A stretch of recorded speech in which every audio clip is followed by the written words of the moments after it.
I am writing this under an appreciable mental strain, since by tonight I shall be no more penniless and at the end of my supply of the drug which alone makes life endurable. I can bear the torture no longer, and shall cast myself from this garret window into the squalid street below.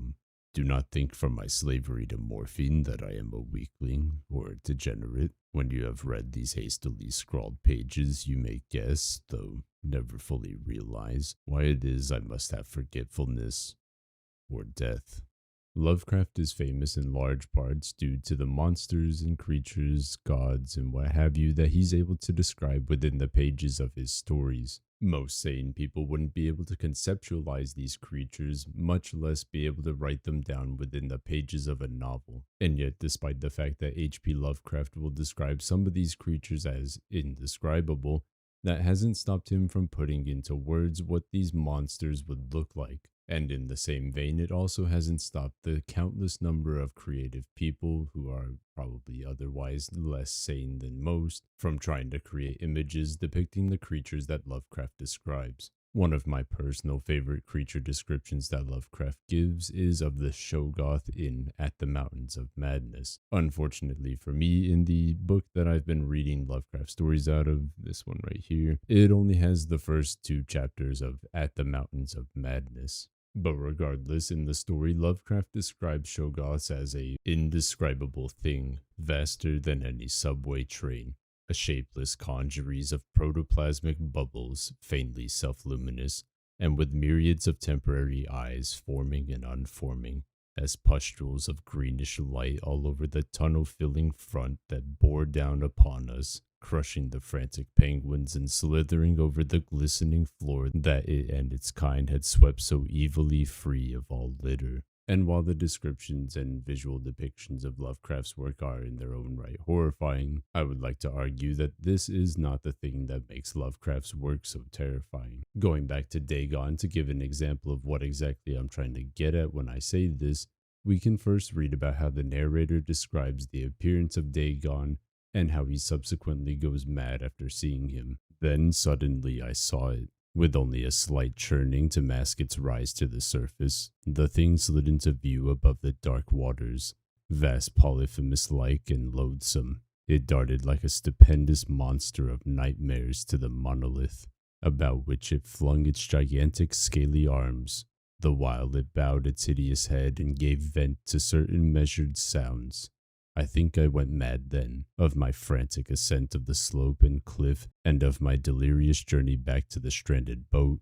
I remember little. I believe I sang a great deal, and laughed oddly when I was unable to sing. I have indistinct recollections of a great storm some time after I reached the boat. At any rate, I know that I heard peals of thunder, and other tones which nature utters only in her wildest moods. When I came out of the shadows, I was in a San Francisco hospital, brought thither by the captain of the American ship which had picked up my boat in mid-ocean. And while in the second to last paragraph of the story, the narrator does write about how Dagon's appearance has turned him to morphine, at the very end in the last few sentences, he will also describe how it's not just the simple appearance of Dagon that's driving him mad. I cannot think of the deep sea without shuddering at the nameless things that may at this very moment be crawling and floundering on its slimy bed, worshipping their ancient stone idols and carving their own detestable likenesses on submarine obelisks of water-soaked granite. I dream of a day when they may rise above the billows to drag down in their reeking talons the remnants of puny, war-exhausted mankind. Of a day when the land shall sink and the dark ocean floor shall ascend amidst universal pandemonium. The fear that our narrator is experiencing is not only based off of just simply seeing Dagon and knowing what he looks like, but another thing that affects him so heavily is what he associates with Dagon. He has little to no knowledge about what Dagon is, much less his intentions and motivations. Yet at the end of the story, he associates Dagon with the death of all of humankind. Despite whether or not the narrator in the story is correct or not, we in reality do this all the time. For instance, piranhas. We associate piranhas with a frenzied ball of death, a little tiny fish with razor sharp teeth, and when they attack in a feeding frenzy and leave nothing behind. Yet, when we associate them with humans, we think that they would just rip a human being to shreds. But that's not true. Piranhas are scavengers. They wouldn't attack humans like on a whim. They wouldn't do that. They wouldn't go out of their way to attack a human because that's not how they feed. So now coming back to Dagon, our narrator just associates Dagon with the death of humanity, like I said. But what if he was the savior of humanity? Well, that doesn't matter because the horror that comes from these sorts of things comes within our own heads and what we associate with them. It doesn't matter what is true in reality if we can conjure up an image of something and depict it in a certain way. We can think of anything as horrifying. And while this concept is more than true in both reality and Lovecraft's writing, what happens then when there is no monster? In Lovecraft's work, for every single story about Dagon or Cthulhu or any sort of other creature, there exists a story like From Beyond. From Beyond doesn't have an outright monster. The monster in From Beyond is actually just a perception problem. As we learn about with the scientist, he thinks that we as humans are limited by our five senses, and he wishes to break that boundary. What do we know, he had said, of the world and the universe about us? Our means of receiving impressions are absurdly few, and our notions of surrounding objects infinitely narrow. We see things only as we are constructed to see them, and can gain no idea of their absolute nature. With five feeble senses, we pretend to comprehend the boundlessly complex cosmos. Yet, other beings with wider, stronger, or different range of senses might not only see very differently the things we see, but might see and study whole worlds of matter, energy, and life which lie close at hand, yet can never be detected with the senses we have. I have always believed that such strange, inaccessible worlds exist at our very elbows. And now I believe I have found a way to break down the barriers. I am not joking. Within 24 hours, that machine near the table will generate waves acting on unrecognized sense organs that exist in us as atrophied or rudimentary vestiges. Those waves will open up to us many vistas unknown to man and several unknown to anything we consider organic life. We shall see that at which dogs howl in the dark, and that at which cats prick up their ears after midnight. We shall see these things and other things which no breathing creature has yet seen. We shall overleap time, space, and dimensions, and without bodily motion peer to the bottom of creation. And this expansion upon the five senses is exactly what would lead to the terror that would be felt by any human being who could perceive anything outside of their five senses. That's what happens in the story, and that's what causes the dread and discomfort that our narrator gets at, and the mention of demons that get conjured, but a little bit less so just because I think even without that, the story would still be horrifying in its own right. Because as you can imagine, newly perceived items would probably terrify you. But with the way that they're described in the story, it's less of seeing more and more so seeing that everything contains something which we can't see. I'll go ahead and read Lovecraft's description of these newly perceived objects so that way what I said will hopefully make a little bit more sense to you. I saw the attic laboratory, the electrical machine, and the unsightly form of Tillinghast opposite me. But of all the space unoccupied by familiar objects, not one particle was vacant. Indescribable shapes, both alive and otherwise, were mixed in disgusting disarray, and close enough to every known thing were whole worlds of alien, unknown entities. It likewise seemed that all the known things entered into the composition of other unknown things and vice versa. Foremost among the living objects were inky jellyfish monstrosities which flabbily quivered in harmony with the vibrations from the machine. They were present in loathsome profusion, and I saw to my horror that they overlapped, that they were semi-fluid and capable of passing through one another, and through what we know as solids. These things were never still, but seemed ever floating about with some malignant purpose. Sometimes they appeared to devour one another, the attacker launching itself at its victim and instantaneously obliterating the latter from sight. After our narrator's description of these newly seen objects, he will remark that Tillinghast had been both watching him and talking to him. What he's saying is the equivalent to a Marvel villain dialogue, but it does give some good context as to what he got out of this machine more than just the perception of newfound things. You think those floundering things wiped out the servants? Fool, they are harmless, but the servants are gone, aren't they? You were afraid of the cosmic truth, you damned coward. But now I've got you. What swept up the servants?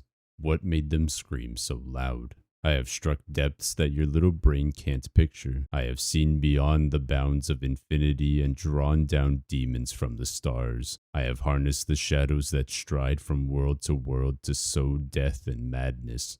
Space belongs to me. Things are hunting me now. The things that devour and dissolve, but I know how to elude them. It is you they will get, as they got the servants. Trembling with anxiety to see the ultimate things I have discovered. Why don't you move then? Tired? Well, don't worry, my friend, for they are coming. Look, look, curse you, look. It's just over your left shoulder. And while what's described in this monologue is pretty cool for the story, the demons and the conjuring of it, and what happened to the servants, all of that's really cool. But what I'm more interested in talking about are the final two paragraphs. What remains to be told is very brief and may be familiar to you from the newspaper accounts. The police heard a shot in the old Tillinghast house and found us there. Tillinghast was dead and me unconscious. They arrested me because the revolver was in my hand, but released me in 3 hours, after they found it was apoplexy which had finished Tillinghast and saw that my shot had been directed at the noxious machine, which lay hopelessly shattered on the laboratory floor. I did not tell very much of what I had seen, for I feared the coroner would be skeptical, but from the evasive outline I did give, the doctor told me I had undoubtedly been hypnotized by a vindictive and homicidal madman. I wish I could believe that doctor. It would help my shaky nerves if I could dismiss what I now have to think of the air and the sky about and above me. I never feel alone or comfortable, and a hideous sense of pursuit sometimes comes chillingly on me when I am weary. What prevents me from believing the doctor is one simple fact: that the police never found the bodies of those servants whom they say Crawford Tillinghast murdered. It would help my shaky nerves if I could dismiss what I now have to think of the air and the sky about and above me. That quote is the exact thing that I believe is what drives H.P. Lovecraft's horror. To elaborate further, for all that Lovecraft's worth and for all that his writing and his creature descriptions are worth, none of it really means anything if you forget it. And this is even true within the literature itself, where multiple times in multiple different stories, whether expressly stated or otherwise, the characters wish to forget.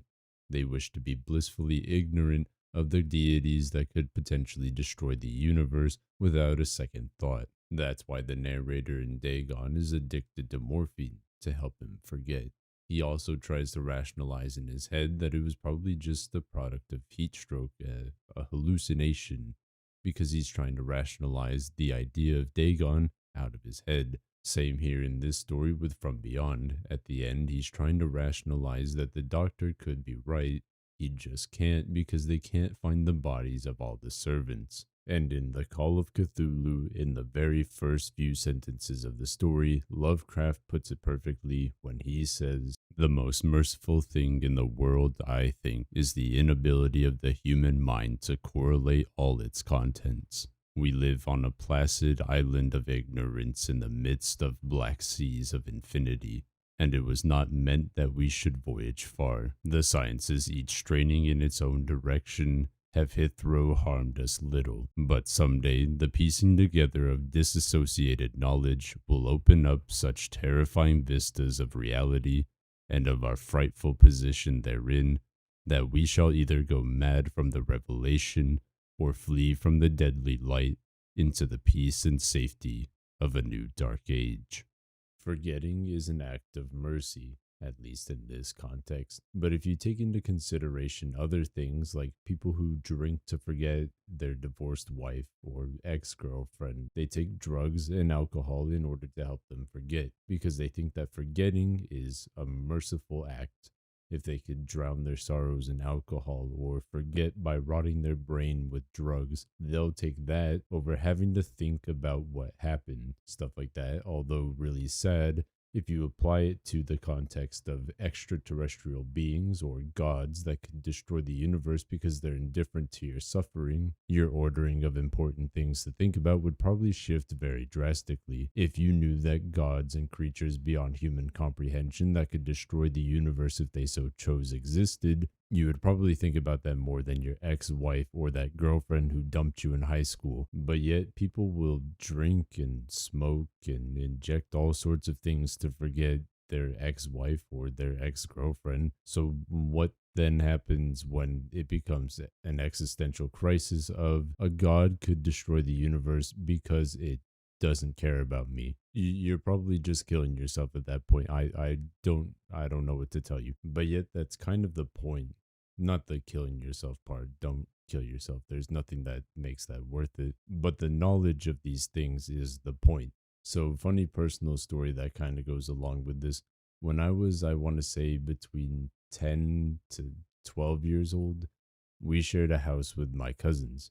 There were four bedrooms. There was two for the adults and two for the children, split between the boys and the girls. So one morning, I woke up pretty early, probably around 6 o'clock or so. And I only know that because it was very faintly bright outside, but just bright enough to where I could see in the room. And so I ended up rolling over onto my left hand side, and I was staring in the direction of where my cousin was sleeping because he was sleeping a few feet away on the opposite side of the room. And standing either at the base of his feet or right next to the top of his head was just a black silhouette, just solid black. There was no shading to it, it was just solid black, nothing distinct, and it didn't move. It didn't move at all, and it just sort of stood there. And I didn't move, I didn't do shit, I just looked at it. And eventually, after blinking a few times, it dissipated like a genuine Photoshop After Effects sort of turned into a bunch of little solid black balls and just scattered away. My dog is going crazy. I think it sees the fucking ghost. Hold on. Okay, anyways, so it dissipated into a bunch of little balls. They weren't spherical, they were just solid black like the silhouette itself. So they looked almost flat. They had no definition to them. They didn't look spherical. It just flat. And so those dissipated, and I've never seen anything like that since. And I think that this story is pretty funny, but to bring it back for a second, the reason that I do tell that story isn't just to have a laugh, but it does, in a way, pertain to Lovecraft's work.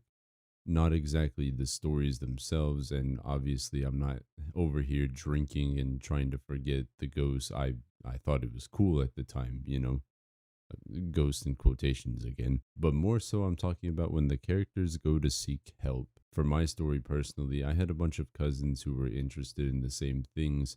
So whenever this happened, like I said, it was the only thing I was talking about for 2 weeks, was just talking to them about, oh, I saw this and what could it be? But anybody older, parents, aunts, uncles, grandparents, whatever, I didn't tell this to. And like in the stories, and I'll read those quotes just so you can have them again, I had the preconceived notion that because they hadn't seen it and they already don't believe in ghosts and whatever the other situations would have been, they just wouldn't believe me. And in these stories, it's the same thing. Although on a bigger scale, obviously, it's still the same thought process of why would I tell them? They're just not going to believe me, or they're going to think I'm insane. When I came out of the shadow, I was in a San Francisco hospital, brought thither by the captain of the American ship which had picked up my boat in mid ocean. In my delirium, I had said much, but found that my words had been given scant attention. Of any land upheaval in the Pacific, my rescuers knew nothing, nor did I deem it necessary to insist upon a thing which I knew they could not believe. Once I sought out a celebrated ethnologist and amused him with peculiar questions regarding the ancient Philistine legend of Dagon, the fish god. But soon perceiving that he was hopelessly conventional, I did not press my inquiries. I did not tell very much of what I had seen, for I feared the coroner would be skeptical. But from the evasive outline I did give, the doctor told me that I had undoubtedly been hypnotized by the vindictive and homicidal madman. So, with all that said, I went through a lot of just writing down things, talking about things with myself, and trying to figure out what exactly I'm trying to say with all this. Because, of course, I can summarize this in many different ways, but the ways that I had been thinking of, they could apply to a lot of other things, like general things.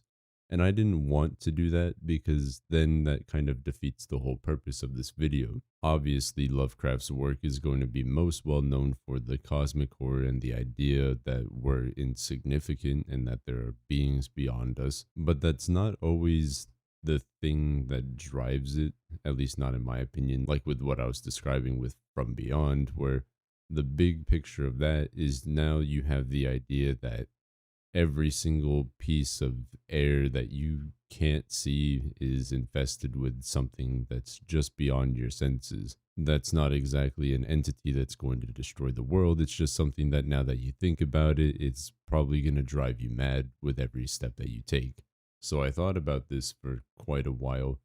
And the idea that I came to is that what makes Lovecraft's work so horrifying is that you'd be better off forgetting it. And the reason that I thought this was more solely unique to Lovecraft's work as opposed to other types of horror media like zombies, vampires, ghosts, whatever, and even personal stuff like bad relationships, like I've been bringing up, and other stuff along those lines, is because in those examples, even if they're arbitrary and don't really matter a whole lot, you can still learn something from them.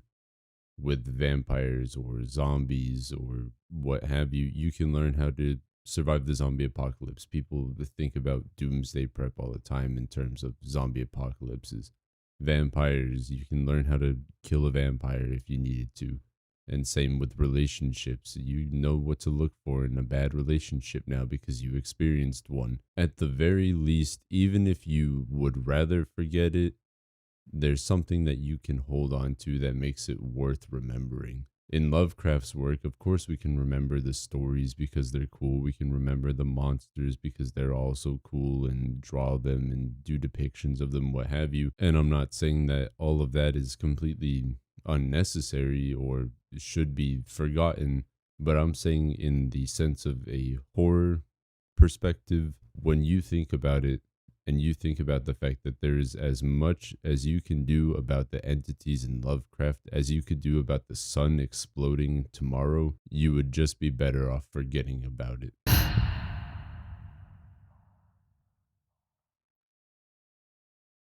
Hey, I have a camera now. Well, I've had a camera, but I'm on camera now. I don't know if that's for better or for worse, but I think that it adds something. You should let me know about that in the comments. Just so you know, this last maybe I don't know how long I'm about to talk for, but we'll say 5 minutes. I'm just gonna be talking about what led me to start using the camera in the first place to record this video. And yeah, so if you want to click off now, thank you for stopping by. I appreciate it. And for anybody who cares, I have never in my life considered doing videos where I'm on camera and have to talk to it because that's not been something that I've wanted to do. I've never liked the idea until recently. And I think that's because I had to work my way through a bunch of personal things. And that's mostly just on me. And even now, I still feel like I don't know how good this is gonna be. I feel like I should apologize first and foremost for the first few minutes of the video where I just death stare at the camera because I have no idea how to talk on camera. But aside from that, I think I did a good job of just being a little bit more normal on camera instead of just trying to make direct eye contact with you while talking about stuff. But yeah, anybody who knows me personally knows that I've always been not a fan of wanting to speak on camera or be seen on camera. That's been my thing for a while, where I just don't like the thought of it, and I don't know why. I've done plenty of things like during school and whatnot where I've done public speaking or speaking in front of a class, and I don't ever have a problem with it. But for whatever reason, I just didn't like the idea of being on camera. And then all of a sudden, I started changing a few things with myself, and now I feel confident in just doing it instead of thinking about it too much, because I feel like the overthinking is exactly the thing that put me in the position that I was in, where I didn't want to do any of that. None of it really bothers me anymore because I can just get over it. I literally do this as a side project because I would love to talk about these sorts of things and just make cool content because that's what I like. I like doing horror stuff. It just sadly enough does not pay the bills, and I'm not trying to get at I would like to blow up so I can pay my bills through YouTube. I just have to find a balance between doing this as a side project and doing work and trying to make this as cool for people as possible. And I feel like if I really wanted to make it make money, it would be better off if I just am here, if I am a part of this channel, because a still image with an audio visualizer around it isn't something that I feel like people would want to attach to. But I don't know. I just figure that in order to make this channel as cool and as personal as possible, I should be more of a part of it. And ultimately, I just had to hype myself up and get over the idea that I don't want to be on camera, because while in the process of making this video, I was having so much fun setting up my lighting and then figuring out how to get the natural light out of my window over here. I moved my desk because it used to sit up against this wall, moved it over here so it was next to that window, and then the window gives me some direct natural lighting, just helps with the imaging, because I did all of this stuff. I did image compositing and lighting and whatever in high school, and I just haven't used it since because I never wanted to be on camera. But then I had the excuse to bring all that back and then make a backdrop, and maybe my camera sucks, but eventually, if, like I said, maybe this makes money somewhere down the line, or people just really like it, even if I have a smaller fan base, I'll splurge on a new camera just so you guys can get better quality of my vinyl records, which I will be changing out just about every video because, I mean, you can't really see. I can move it up real quick so you can see all of them.